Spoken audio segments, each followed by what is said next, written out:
하나님의 집과 하나님의 나라이라는 제목이 우리에게 인생이 존재하는 가장 중요한 목적이요 가치가 됩니다. 오늘 본문에 보시면은 솔로몬 이야기도 나오고 요나 이야기도 나오는데요. 솔로몬 하면은 지혜가 가장 많고 부귀영화가 크게 달했던 사람, 이스라엘의 다윗 다음에 아주 뛰어난 왕이라고 알려져 있습니다. 세상에 안 믿는 사람들도 솔로몬 이야기는 몇 번씩은 들을 만큼 유명한 사람입니다. 이 솔로몬이 한 일 중에 가장 중요한 일 하나가 하나님의 성전을 세우는 거였습니다. 그런데 솔로몬이 세웠던 성전이나 솔로몬이 가졌던 부귀영화는 하나님께서 새로운 언약을 통하여서 세우실 성전과 비교하면은 마치 아파트 한 단지를 만들 때 먼저 모형을 만들어 놓고 진짜 아파트를 만드는 그런 과정에서 모형과 실체와의 비교만큼이나 큰 차이가 납니다. 솔로몬이 가졌던 영광도 하나님께서 장차 우리에게 주실 하늘의 영광과 비교한다면은 풀의 꽃과 하늘에 있는 모든 빛을 다 합친 영광보다도 더 큰 차이가 난다고 말씀하시고 있습니다. 그래서 오늘 말씀해 보시면은 사람이 그런 목적을 향하여서 가든가 아니면은 완전히 반대되는 목적을 향하여서 끌려가든가 두 가지 길이 있다는 것을 보여주시고 있습니다. 인생길이 두 가지인데 무엇을 통하여 보여주셨는가 하면은 먼저 11장 1절부터 13절까지는 기도에 대한 말씀을 하십니다. 기도가 이런 거다, 이렇게 기도하라, 기도하면 이렇게 된다. 그리고 그 기도에 있어서 하나님께서 응답해 주시는 최고의 큰 응답은 하나님이 성령을 주시는 겁니다. 다른 어떤 기적을 체험하는 것보다도 더 큰 체험, 더 큰 기적은 성령을 주시는 것입니다. 그렇게 함으로써 우리가 하나님의 집이 되고 하나님의 살아있는 나라가 된다고 하는 것을 보여주시는데 그때 마침 하나님의 집이 되는 것과 반대되는 인생을 산 사람이 예수님 앞에 오게 되었고 그 사람에게 예수님께서 그의 삶을 바꾸어 주시는 놀라운 역사를 이제 교훈으로 아주 중요한 교훈으로 가르치신 것을 볼 수가 있습니다. 바로 귀신 든 사람이었는데요. 이 귀신 든 사람은 어떤 특성을 가지고 있는 귀신이었는가 하면은 벙어리 귀신이었습니다. 귀신이 벙어리다 그런 말이 아니라 벙어리가 되게 함으로써 그에게 붙여진 귀신이 벙어리 귀신이다라고 말합니다. 그래서 이 벙어리 귀신이 나가게 되면은 이 사람이 정상적으로 말을 하게 되는 거죠. 그래서 예수님께서 그 벙어리 귀신 든 사람에게서 귀신을 쫓아내었더니 사람이 정상적으로 말을 했습니다. 저희 생애에서는 벙어리 된 분을 몇 번 본 적이 있는데요. 이렇게만 말합니다. 진짜로 말을 못하고요. 그런데 주님께서 그런 사람을 정상으로 내가 이제 자유를 얻었다. 내 인생에 새로운 빛이 비추기 시작했다. 예수님 감사합니다. 이러한 말해야 할 것들을 말할 수 있는 정말 너무나도 귀한 소중한 체험을 말할 수 있는 그러한 입으로 정상화시켰다는 것을 보여주시고 있습니다. 그런데 예수님이 그렇게 좋은 일을 하셨음에도 불구하고 거기에 꼭 마가 끼어 있는 것 같은 사람이 있습니다. 어떤 사람인가 하면은 예수님이 그들을 보고 독사의 자식이다라고 책망을 했던 사람들인데 당시의 종교 지도자들이었습니다. 대제사장, 제사장 많은 사람들이 있었습니다.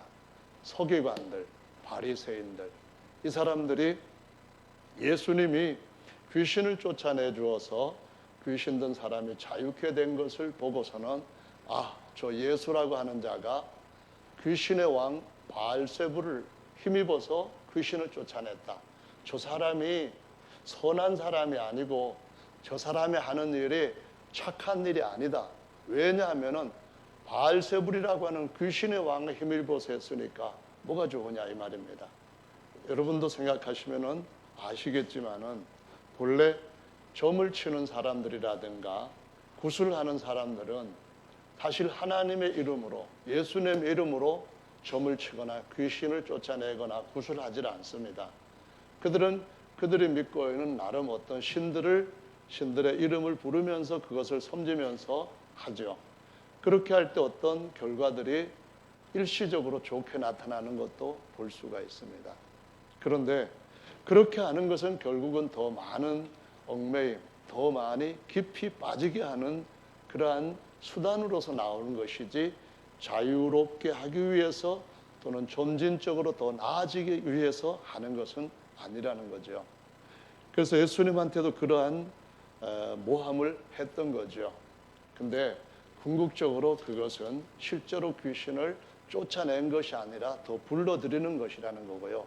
예수님은 아예 쫓아내시고 거기에다가 귀신이 아닌 구약에서는 성령을 성신이라고 불렀는데요. 성령을 모시게끔 하는 것이었습니다. 귀신의 집을 하나님의 집으로 바꾸어주는 그런 일을 사람한테 한다는 겁니다.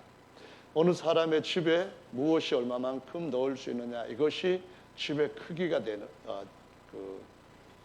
정할 수 있는 하나의 기준이 됩니다.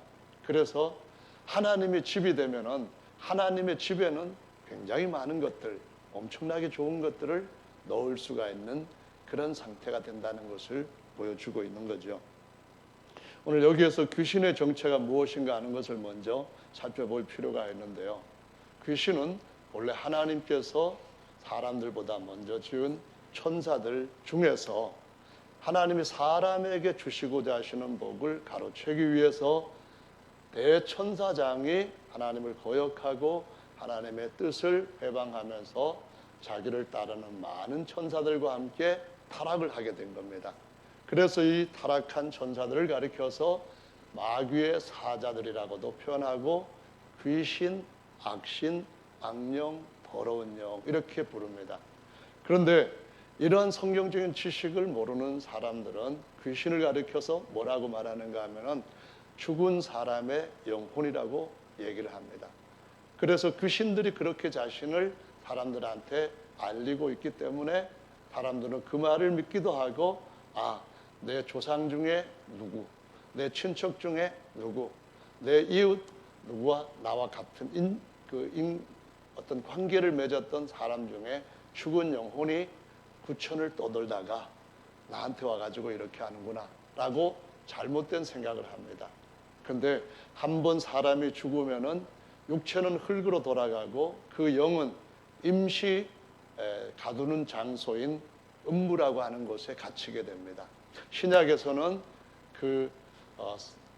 구원을 받은 사람이 죽을 때는 육체는 흙으로 돌아갔다가 나중에 영화로운 몸으로 부활이 되지만은 영은 음부로 가지 않고 예수께서 승천하신 그 하늘로 가 있다가 예수님 다시 오실 때에 그의 몸도 영화로운 몸으로 부활을 하게 됩니다. 이것이 하나님께서 정해 놓으신 전 우주뿐만 아니라 영계까지 관리하시는 하나님의 경영 원칙입니다. 이것을 바꿀 수 있는 자는 아무도 없고 대적하고 타락한 모든 대천사장과 그 사단 귀신들은 전부 다 영원한 불못에 던져지기로 하나님이 정해 놓으셨기 때문에 여기에서 벗어날 수 있는 자는 아무도 없습니다. 다만 귀신들이 사람이 영과 혼과 육을 가지고 있는데 이 영과 혼과 육을 지배해서 그 귀신 사탄 마귀가 갈 수밖에 없는 불못으로 끌어가는 작업을 속여서 하고 있습니다. 그래서 귀신은 지배하고 사람들을 강압적으로 끌고 가는데 하나님은 지금까지 아담을 지으시고 이때까지 한 번도 어떤 사람을 포악하게 폭력으로 잡은 적이 없으십니다.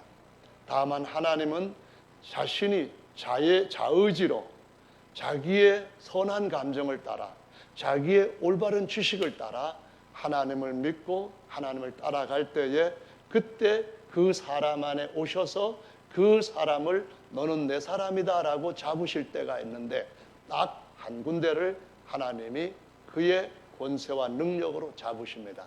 거기가 어딘가 하면은 바로 우리의 목구멍과 혀와 입술이라고 말씀하십니다. 그래서 우리가 우리의 일생을 우리 입에서 나오는 말을 통하여서 하나님의 권세를 쏟기도 하고, 우리 육체가 육체를 따라 또 세상을 따라 또는 혼적인 걸 따라서 살아갈 때는 거듭난 사람이라 할지라도 이 입에서 영의 하늘의 선한 것들을 쏟아내지 못하고 마치 시궁창에서 나오는 것 같은 그런 나쁜 것들을 내게 되어 있습니다. 그것이 어떤 것이냐면은 남을 욕하는 것과 남을 비방하는 것과 거짓말을 지어내는 것과 저주하는 것들입니다. 반면에 우리가 영을 따라서 하나님의 아들이 된 속의 영, 새 사람을 따라서 할 때는 다른 사람이 나를 해코지 할지라도 그를 용서하고, 내가 그걸 용서하겠습니다, 용서하고, 내가 당신을 축복하겠습니다 하고 축복하고, 그를 위하여서 칭찬하고 세워주는 일을 이 입에서 하게 된다고 말씀을 하십니다.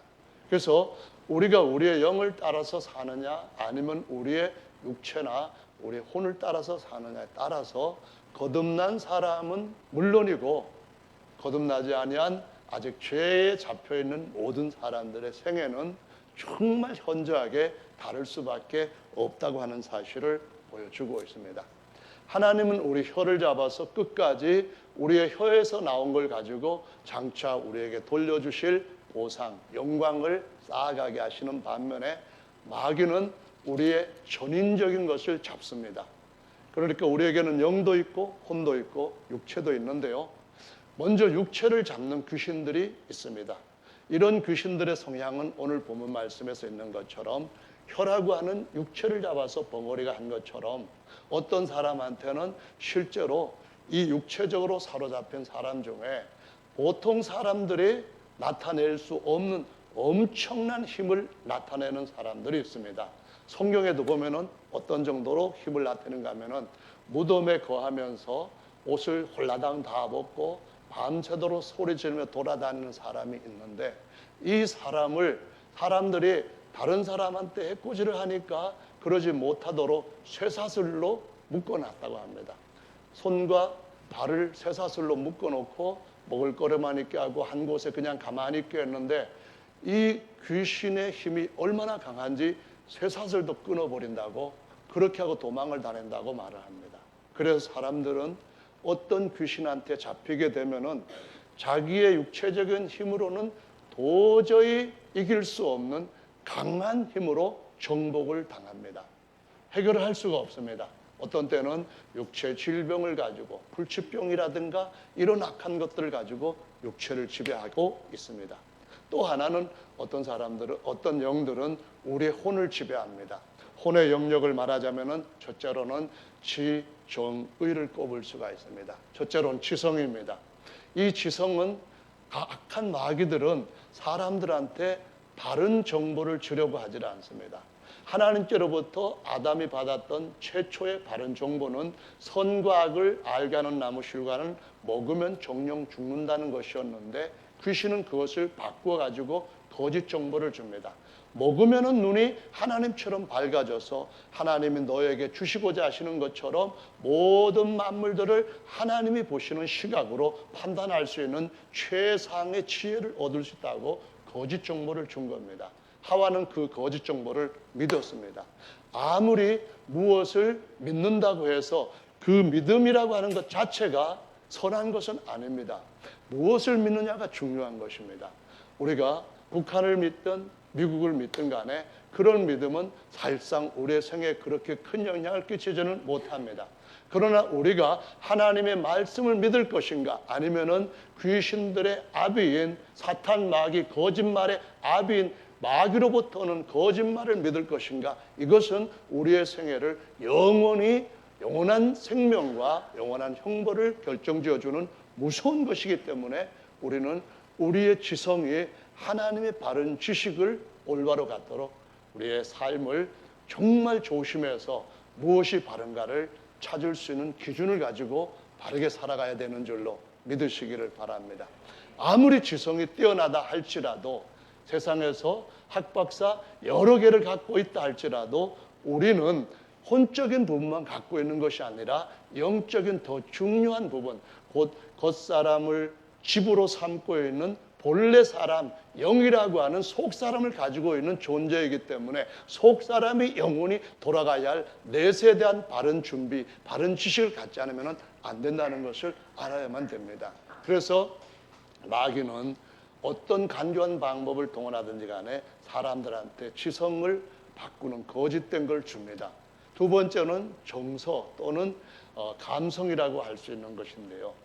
이것은 사람들 마음속에 흥분하게 하거나 분노하게 하거나 우울하게 하거나 아니면은 또 다른 잘못된 것들을 계속 일으키도록 귀신들이 역사를 합니다. 육체를 지배하는 것은 육체적인 눈에 보이지만은, 그러나 지적인 것은 말씀을 가지고 보아야만 보입니다. 정서적인 것은 이 사람 속에서 역사하는, 또는 이 사람 곁에서 줄곧 따라다니면서 역사하는 귀신의 역사가 진짜 이것이 정상적인 사람인지, 저 사람의 본심에서 나온 것인지, 저 사람의 선한 양심에서 나온 것인지, 아니면은 옆에서 하는 악한 영들의 충동에 의해서 사주를 받아서 하는 것인지 구별을 해볼 필요가 있다는 것입니다. 이건 정말로 중요한 일이라는 거예요. 그래서 지정의가 제대로 되지 않으면 어떻게 되는가 하면은, 마귀의 그 지배를 순간적으로 받았던 예수님의 12제자, 12사도들의 경우를 가지고도 확연하게 확인할 수가 있습니다. 예수님은 이 땅에 찾아오신 사람 몸을 입고 오신 하나님이시자 사람입니다.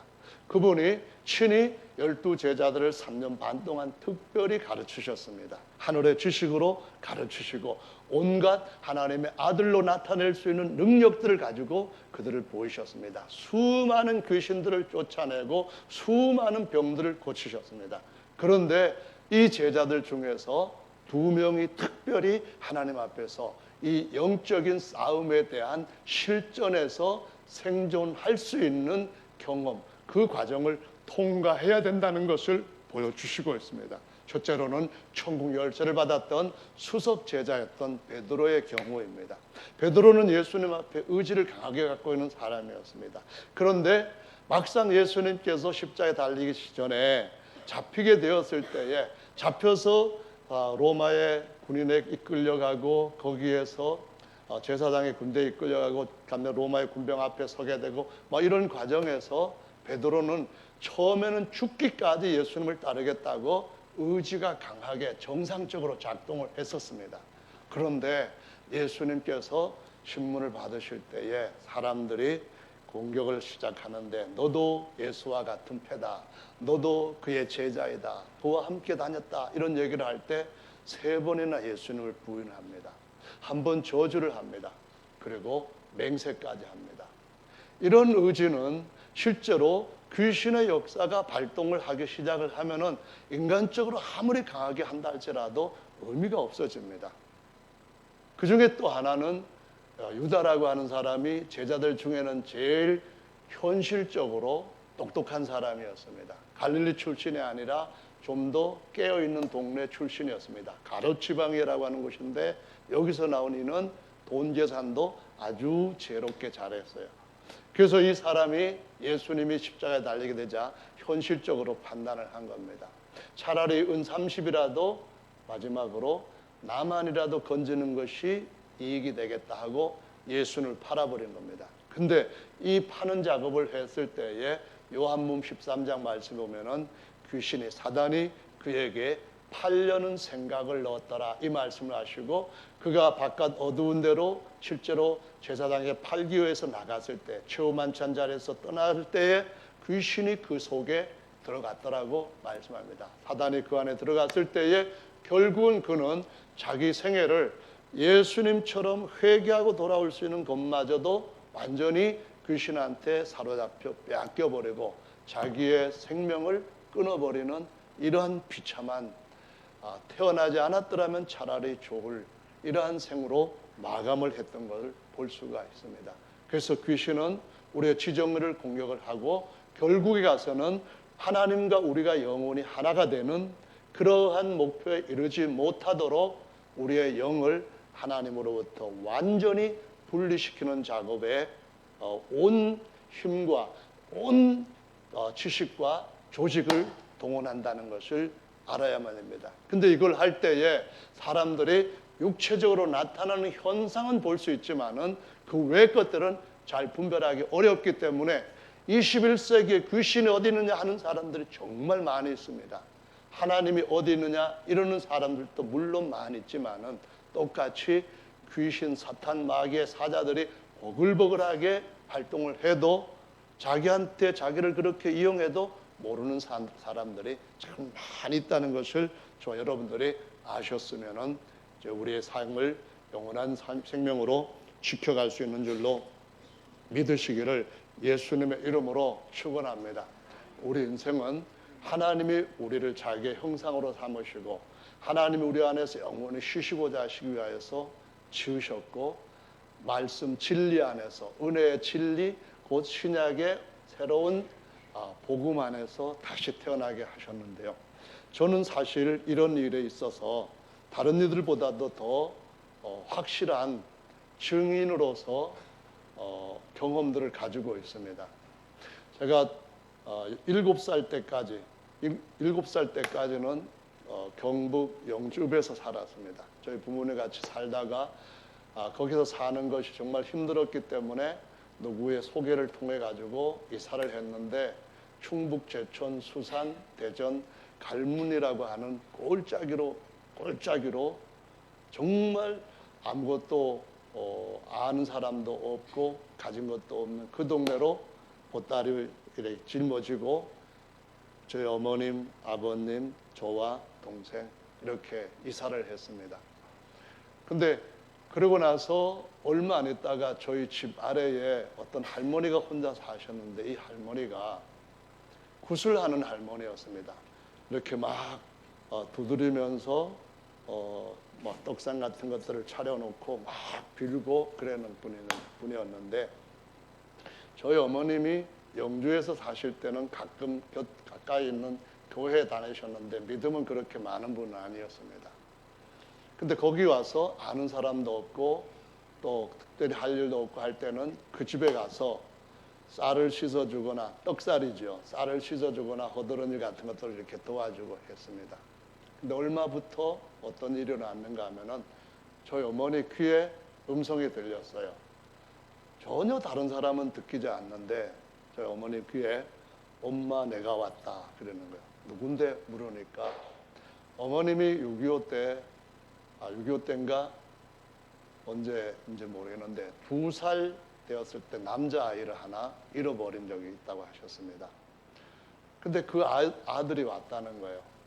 그래서 아들과 같이 행동을 하는 거예요. 근데 우리 어머님이 조금은 그래도 지식이 있으니까 그거 아니라고 이제 거절을 계속했죠. 얼마 후에 몇 년 후에 어느 정도로 이와 같은 거절하고 내가 왔으니까 받아들이라는 싸움이 시작되었는 그 상태가 싸움이 강했는가 하면은 저희 어머니 밭에 나가서 일을 하실 때에 그 귀신이 임하면은 막 어머님이 사시나무 떨리듯이 떨려서 아무것도 못할 정도였습니다. 이만한 나무를 붙들고 지탱을 하려고 하면은 나무가 흔들릴 정도로 막 그 귀신이 강한 힘으로 역사를 했습니다. 저희 어머님이 착한 분입니다.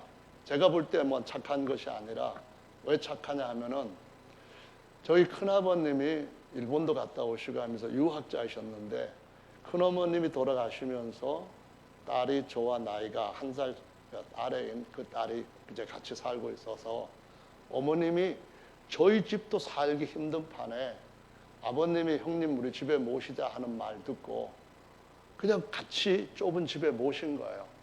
몇 년 동안 돌아가실 때까지. 아마 얼마큼인지 모르겠는데 굉장히 오랫동안이었었어요.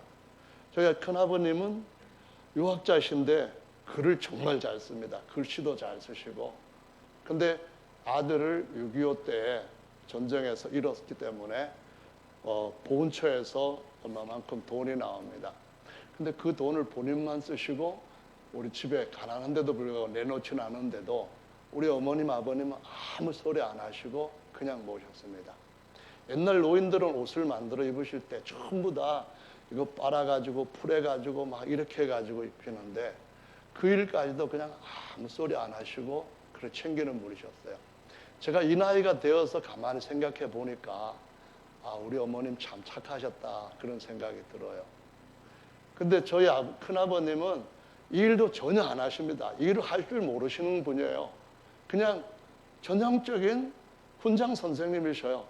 그래서 어떻게 하냐면은 식사 차려드리면은 그 식사를 이제 하시고 난 뒤에 한참 내려가면은 저 정중택이라고 하는 그런 친구의 아버님이 계셨습니다. 그분 아버님도 연세가 저희 큰아버님보다 조금 더 높으신데 친구가 되셔갖고 늘 글로 출근하십니다. 그럼 저녁 때 점심 어떻게 해결하시고 저녁 때 또 올라오셔요. 학교 옆에 있는 동네인데 그렇게만 사시는 분인데도 아무 소리 안 하고 그러셨는데 아프기 그 귀신이 역사하기 시작하면서부터 그때 이제 계속 받아들이지 않으니까 어느 시간부터는 하혈을 계속 하셨습니다. 저는 그때 하혈이 뭔지 몰랐는데 계속 그냥 피를 아래로 쏟는 겁니다. 그냥 이게 혈루증 같은 그런 식으로 계속 흐르는 거예요. 그러니까 정상적으로 먹지도 못하고 하혈을 계속 하니까 이제 누워서 거의 돌아가실 지경까지 되었어요. 그런데 어느 날 지나가던 길 옆에 저희 집에서 이제 지나가던 행인 하나가 들어왔습니다. 박수무당이었어요. 와서 하는 말이 이 집에 신이 내렸으니까 신 내림 구슬하지 아니하면은 누가 죽는다는 겁니다. 다 본인이 죽을 수도 있고 다른 사람이 죽을 수도 있고 용하게 맞춘 거예요.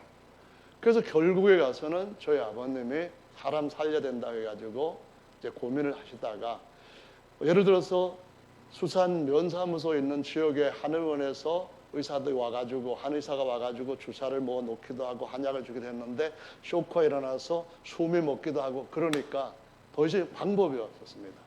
구슬했는데 저는 학교가 있었고 제 동생이 봤다고 하는데요.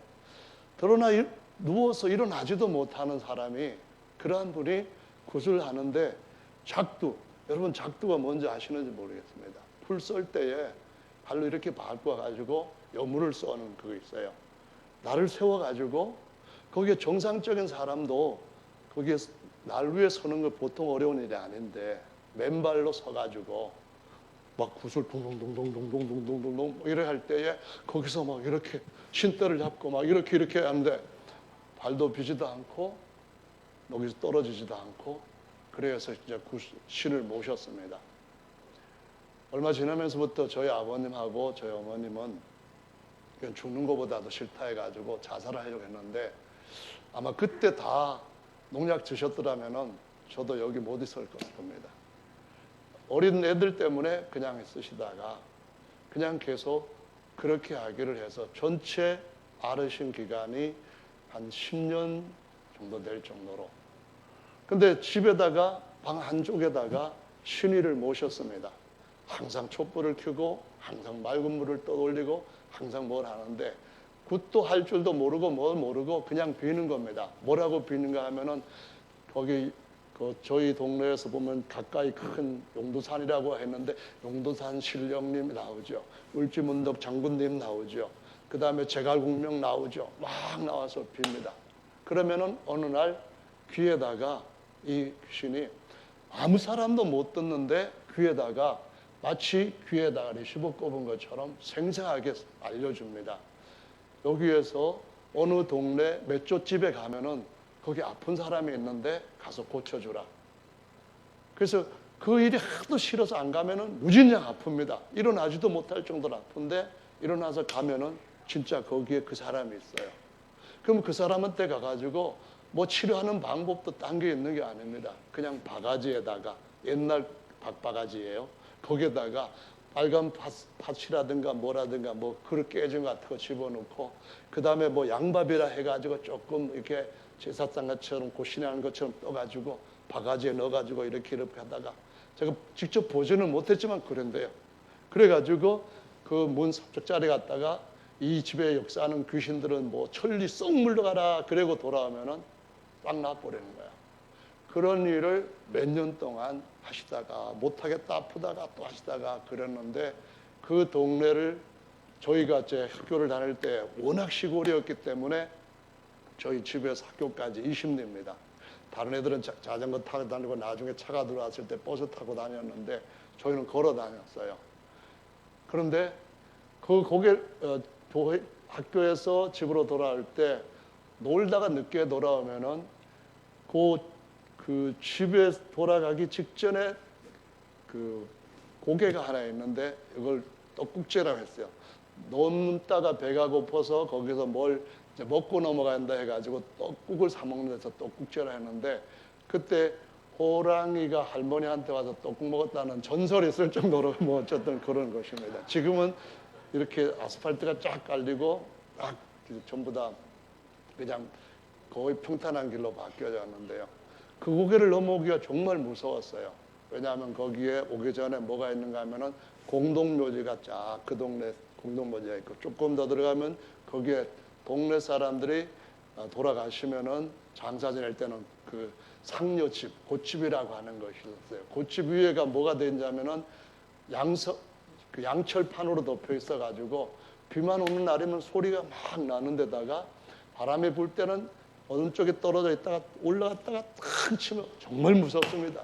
중학생 입장에서 혼자 거기 넘어간다는 건 정말로 무서워가지고 누가 어른들 넘어가는 사람 없는가 해가지고 그 가기 전에 동네에서 그저 밤늦게까지 기다리다가 아무도 더 이상 기다릴 수 없다 싶을 때는 뭐 전화가 있어요, 뭐가 있어요. 그냥 무서워가지고 앞만 보고 막 그냥 갑니다. 두세 명이 갈 때 누가 먼저 앞에 가냐, 뒤에 오는 놈을 귀신이 잡아갈 것이니까 누가 먼저 앞에 가냐 막 가는데, 정말 그때 다들 경복 훈련이라도 받으니까 좀 빠르게 막 지나갑니다. 그러다 무슨 소리만 나면은 다 으악 소리가 나는데, 그 처음에 들어가는 입구에 공동묘지 곁에 24살 처녀가 예배당을 짓고 예수 이름 연합오순절 교회를 세웠습니다. 공동묘지 바로 옆에 24살 처녀가 예배당을 짓고 혼자 거기서 예배를 드리면서 전도를 하고 했습니다. 저희 어머니가 친구 통해서 거기 교회 세워졌다는 말 듣고 당장 그 다음날 교회 나갔습니다. 3개월 동안 나가면서 기도하고 말씀 배우고 하다가 시내가에 가서 침례를 받게 되는데요. 3개월 안에 그 고개를 넘어갈 때마다 귀신이 어머니 예수 믿으면 죽여버린다. 예수 믿으면은 엄마 집에 누구 죽는다. 계속 협박을 했지만은 저희 어머니는 예수 믿고 내가 죽겠다. 내가 너한테 굴복하지 않겠다. 그렇게 싸움해서 석 달 정도 되었을 때 예수님의 이름으로 침례를 받았습니다. 오늘 요나의 표적이 그거고요.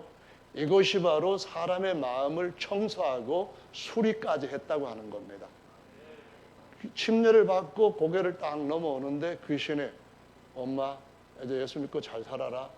엄마 몸에 예수님 피가 묻어 있어서 내가 무서워서 이제는 가까이 하지 못하겠다. 그 후로 깨끗하게 나왔습니다. 완벽하게 귀신의 억압에서부터 완전히 끝나고요.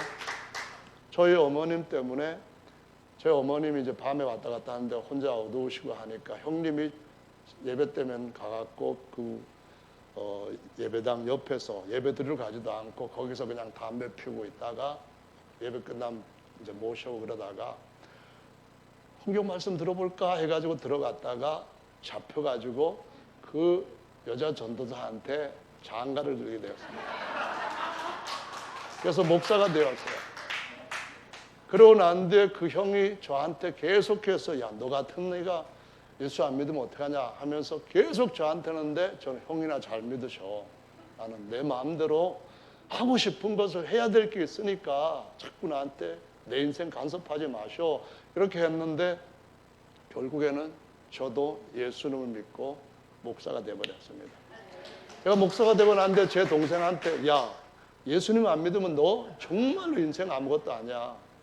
제 동생이 똑똑했거든요. 초등학교 들어가기 전에 충북일보에 천재라고 해가지고 기사가 났었습니다. 진짜로 이 거짓말하는데. 근데 기사를 올려놓지 않았던 이유는 거기다가 형이라든가 다른 사람한테는 뻥을 쳐놨어요. 다른 걸 부풀어 놨기 때문에. 그래서 천재라는 말은 좋은데 다른 말은 싫어가지고 그냥 했는데, 그 동생한테도 예수님 믿게 해가지고 목사가 되었습니다. 제가 제 아내랑 이제 또 결혼을 딱 하게 돼가지고, 처음 결혼하기 전에 결혼하려고 이제 인사를 갔는데, 저희 아버님한테 제 아내 될 사람이 그랬습니다. 아버님, 이제 우리랑 같이 교회 나가세요. 그날부로, 같이 갔던 그날부로 담배 딱 끊으시고, 원래 술을 안 하셨는데 교회 가셨습니다. 그리고 그분이 예수 이름으로 침례받고 성령 받으시고, 95년도에 독감이 그 한국에 많이 퍼졌을 때 폐렴으로 퍼졌습니다. 돌아가시기 전에 하나님 저를 고쳐주세요. 하나님은 능력이 많으시니까 고쳐줄 줄 믿습니다. 그러나 하나님이 저를 데려가셔야 된다고 한다면은 제가 어떻게 될 것인지를 알려주세요 했는데, 환상을 보여주셨습니다. 환상을 보여주셨는데, 어느 지역으로 누군가가 인도해 가서 가보니까 이름이 적혀있는 이러한 기둥들이 쭉 세워져 있어요. 아무리 봐도 아버님 이름은 없어요. 근데 여기는 제 이름이 하나도 없는데요. 그랬더니 네가 갈 곳은 여기가 아니고 또 다른 곳을 가서 찾아봐라 했는데, 아주 새로운 정말 동산, 에덴 동산 같은 그런 곳에 아버님 성함하고 말뚝이 몇 개가 있더랍니다.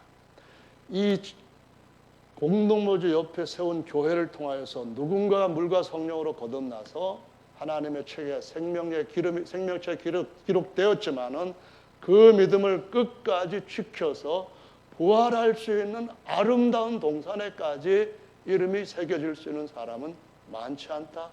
이 말씀으로 그것을 환상을 보여주시고, 아버님 그 환상을 보시고 난 뒤에 제 형님을 부르셨습니다. 백운에서 목형님한테 전화해가지고 아버님 곧 부르실 것 같다.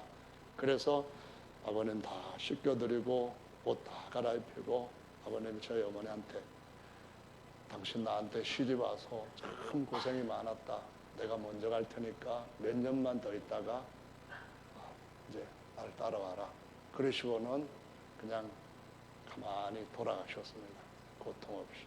그리고 저희 어머님도 몇 년 후에 오전 예배 다 드리고 성도들한테 다 오후 예배 다시 만납시다 인사하고, 그 다음에 사택 앞에까지 딱 오셔가지고 사택에 들어가기 전에 문 앞에서 오늘 왜 힘이 없네 그러면서 햇빛에 가만히 앉아 계시다가 그냥 영혼이 마치 공풍선에서 바람이 쑥 빠지는 것처럼 앉은 상태에서 조용히 돌아가셨어요. 그 어머님의 그런 싸움이 없었다고 한다면은 저는 지금 제 갈 길을 가고 있었을지도 몰라요. 저는 하나님이 계시는 것도 믿지만은 귀신의 역사도 제 가족을 처절하게 짓밟으려고 했던 그러한 것들을 같이 경험을 해봤기 때문에, 직접 제가 한 건 아니지만은 해봤기 때문에 믿어요. 하나님이 제 인생을 때마다 넌 그 길이 아니야 하고 간섭하시고, 너 선택은 네가 하되, 하지만 이 길은 내가 원하는 분명한 길이야 하고 제시하셨을 때 저는 그것이 최선의 길이라는 것을 제 원함을 꺾고 여기까지 따라왔기 때문에 다른 분들한테도 예수님 믿는 것이 제일 멋진 인생이다. 결국 우리가 80세 되면은 모든 것이 평준화된다고 합니다.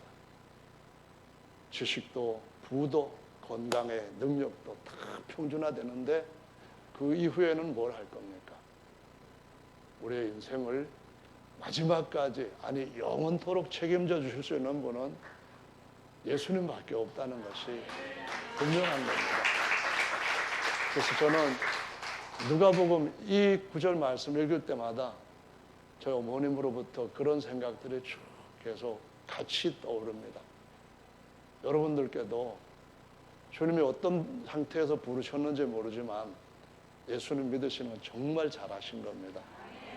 여러분 선택이 아니라 주님이 미리 이 아름다운 걸 정하시고 여러분 스스로 자원하는 마음으로 주님 사랑하는 정서를 가지고 주님을 아는 지식을 가지고 그분 앞에 오시기를, 더 가까이 나오시기를 부르고 계시는 줄로 믿습니다. 또 다른 많은 사람들에게도 그러한 일을 우리에게 맡겨주신 줄로 믿습니다. 이 시간 다 같이 주님 앞에 기도하시면서 주님이 우리를 통하여